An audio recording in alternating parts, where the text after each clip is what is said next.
Isang masagana at mapagpalang araw po sa ating lahat mga tagapanood. Ako po inyong lingkod, Tagapanood TV, at welcome back po dito sa ating YouTube channel at Facebook page. Ngayong araw po pag-uusapan natin yung nangyayari dahil ang dami pong tuwang-tuwang kongresista na kalaban po ng mga Duterte. Dahil finally po nakuha na nila yung kanilang gusto. Nagkaroon na po sila ng sumobra pa nga sa wanted na boto ng mga kongresista na para i-impeach daw po si VP Sara Duterte. So, ano naman kayang kababalagan ang ginawa nila? Bakit umabot sila sa ganito?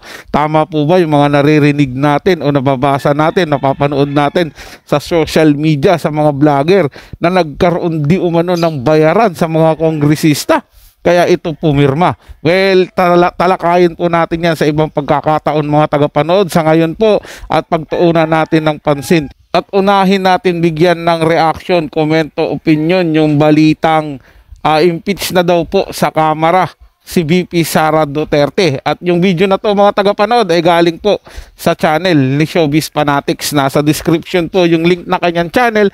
Bisitahin po at pakisubscribe na rin. At sa mga bagong napadaan lang po dito sa ating channel, huwag nyo rin din po sanang kalimutan na mag-subscribe. Hit nyo na rin po notification bell para lagi po kayong updated sa mga bago pang video na ating ilalabas. Kaya naman huwag na natin patagalin to. Simulan na po natin ang ating reaction video sa araw na to mga tagapanood.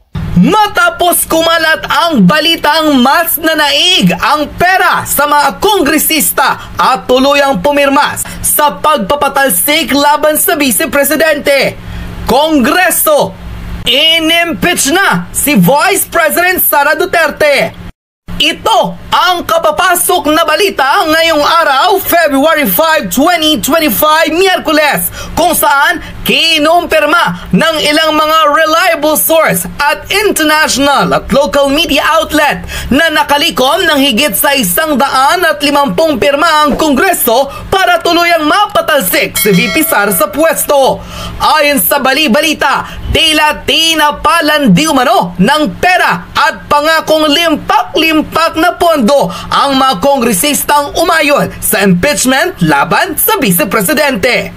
Narito ang buong balita at kilalanin ang ilang mga pangalang lumutang na di umano'y walang kakabog-kabog na pinirmahan ang pagpapatalsik o ang impeachment laban kay Vice President Sara Duterte. Panoorin ang full video. Naghahanda yata ang majority sa present mamaya about impeachment.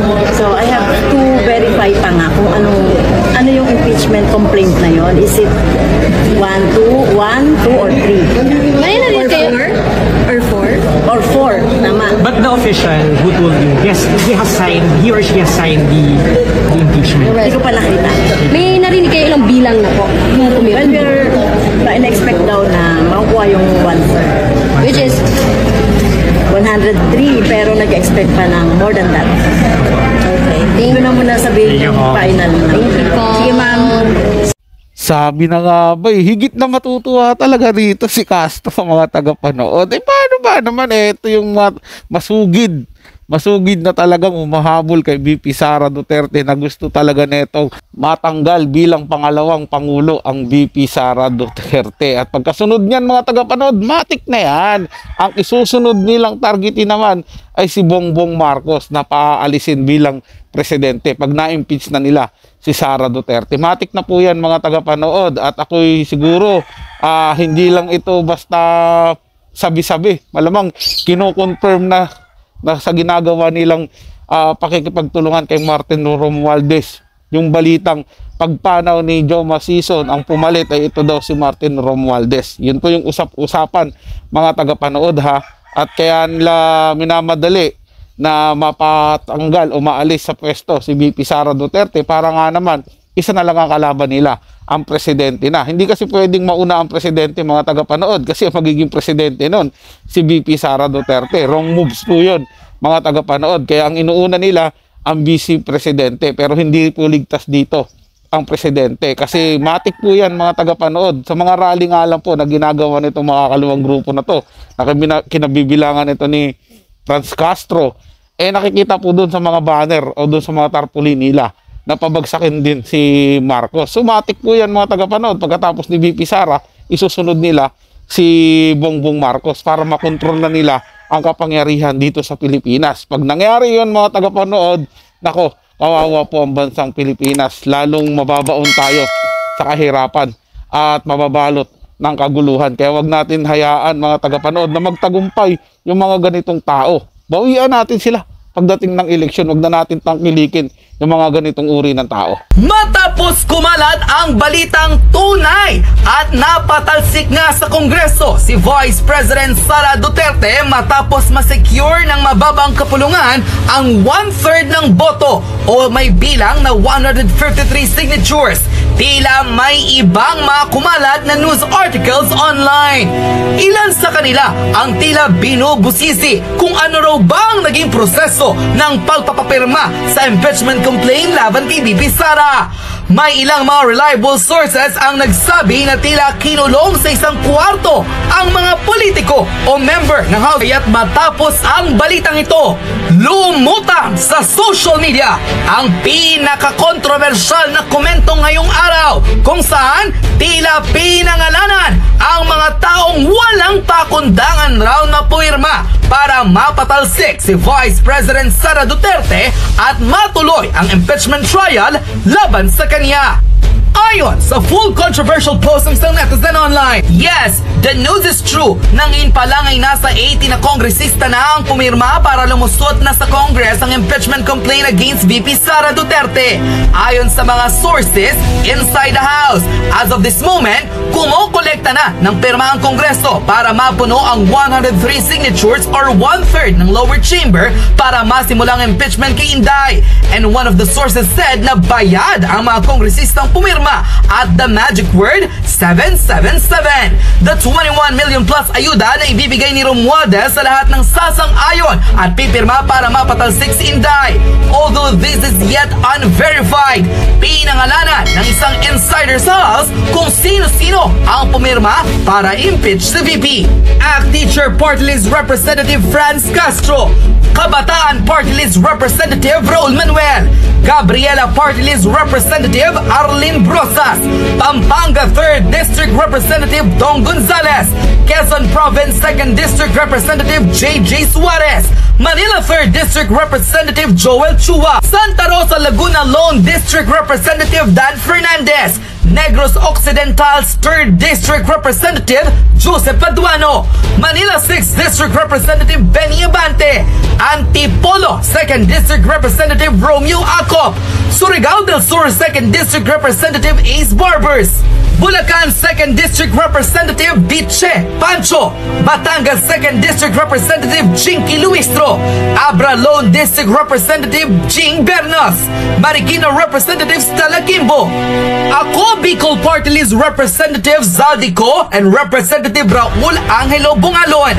First Rider Party List Representative Rog Gutierrez, La Union 1st District Representative Paulo Ortega, Zambales 1st District Representative Jay Kunghen, Tinog Party List Representative Jude Asidre, Davao Oriental 2nd District Representative Chino Almario, PBA Party List Representative Margarita Migs Nograles, 1st District Lanao del Sur Representative Zia Alonto Adjong, and Akbayan Party List Representative Percy Sendanya. Unquote. Ayon sa mga developing report, mamayang hapon mangyayari ang deliberasyon at pag-uulat ng Kongreso patungkol sa nangyaring impeachment complaints at mga pagpirma ng mga mambabatas para mapatalsik si Vice President Sara Duterte. May bali-balitang kapalit ng pera, tila napirmahan ng ilang mga mambabatas ang di umano'y pagpipilit na mapatalsik ang Vice Presidente sa kinauupuan nito. Nako mga tagapanood, kung hindi pera-pera yan, kung hindi nabayaran yung mga kongresista na yan na pumirma para ma-impeach si VP Sara Duterte, ano po yung dahilan nila? Kasi matagal na pong panahon mga tagapanood, ilang buwan po yung lumipas na wala pong pumipirma dyan. Kung totoo man yan, nakinulong sila sa isang kwarto, tapos siyempre may pananakot pa dyan, ayaw nyo pumirma, wala kayong budget, baka ganun po yung sistema dun sa loob mga tagapanood sa pamumuno ng tambalos-los na speaker nila na si Martin Romualdez. Baka isa din yun sa dahilan mga tagapanood, kasi marami akong nakakita na panood din sa mga social media, sa ibang vlogger, na yung mga palusot nga nila, akala daw nila yung pagpirma nila attendance lang po ng snack nila. Meron naman po yung isang representative na nagsabi naman po na pinoprotektahan daw niya po si VP Sara Duterte kaya siya pumirma. Pumirma ka ng impeachment tapos pinoprotektahan si VP Sara Duterte. Saan banda doon mga tagapanood yung sinasabi niyang pinoprotektahan? Kaya ako malinaw dito mga tagapanood na ilang buwan ang lumipas na hindi sila pumirma tapos bigla silang pumirma. Dalawa lang yan mga tagapanood. Either tinakot sila na hindi bibigyan ng budget o pinangakuan sila ng malaking pera.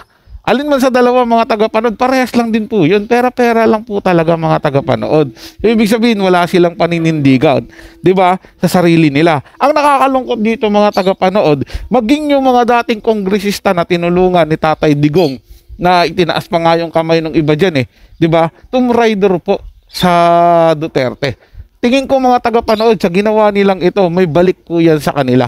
Panigurado po yan mga tagapanood at gagawan din po natin ng hiwalay na reaction video. Yung mga nangyari sa mga kongresista na yan na pumirma po ng impeachment laban po kay VP Sara Duterte. Sigurado po yan mga tagapanood. Marami pong magagalit, lalo na po yung mga Bisaya, taga Mindanao, taga Bisaya, mga tagapanood. Siyempre, minsan lang magkaroon ng leader na magaling na galing sa probinsya. Tapos tatry rin pa ng kanilang kasamahan. Ako mga tagapanood, probinsyano din ako. Kaya ako pabor kila Duterte, sa mga Duterte, mga tagapanood. Kung bias man ang aking reaction video ay wala po kayong magagawa. Isa rin po ako sa sumusuporta sa mga Duterte. So yun lang po mga tagapanood. May nagustuhan nyo po yung ating talakayan sa araw na to. Kung kayo bago lang po na napadaan dito sa ating channel, huwag nyo po sanang kalimutan na mag-subscribe. Hit nyo na rin po ang notification bell para lagi pa kayong updated sa mga bago pang video na ating ilalabas. Share, like, and comment din po kayo mga tagapanood. Ating nang babasahin at pupusuan. So hanggang sa muli po, ito yung Tagapanood TV. Komento at opinion lamang. Wala pong personalan. Paalam po at mabuhay po kayong lahat.